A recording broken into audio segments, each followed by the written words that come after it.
Et ensuite, j'ai mon diplôme, je reviens à Guadeloupe, je me retrouve dans une pharmacie d'outre-mer, Guadeloupe, Martinique, Guyane, Réunion.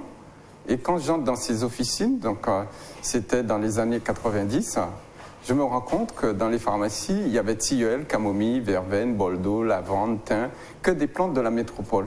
Et que les plantes médicinales de chez nous sont absentes de la pharmacie. Et c'est là que j'ai fait de la recherche. Et c'est là que je suis tombé sur un texte qui date du 8 mars 1799.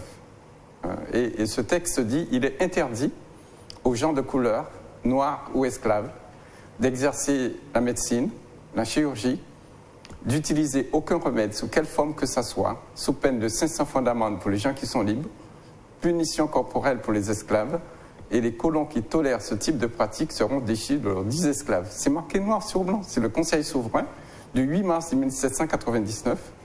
Et il faut bien comprendre ce qu'il y a eu, et ça tombe très bien, parce que nous sommes dans la commémoration de l'esclavage, donc dimanche prochain, le 27 mai, et qu'il y a eu une première abolition de l'esclavage en 1794.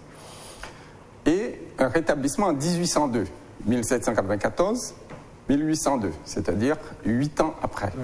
D'accord ? On abolit, ensuite on rétablit. Mais entre-temps, il faut savoir que Haïti deviendra la première république noire.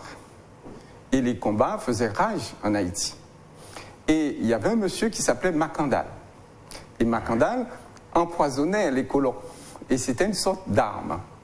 Et les colons qui se trouvaient en Guadeloupe, Martinique, Guyane, ils ont eu peur que le macandalisme se répande.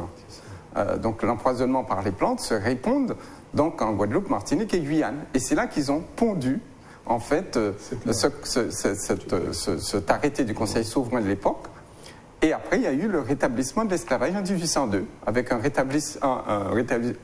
une abolition en 1848, et les choses sont restées en état. On est devenu département en 1946. Entre-temps, en 1955, je prends naissance, je fais des études de pharmacie, je me retrouve en officine, et je suis toujours en 1799, où les plantes de chez nous ne sont pas à la pharmacie.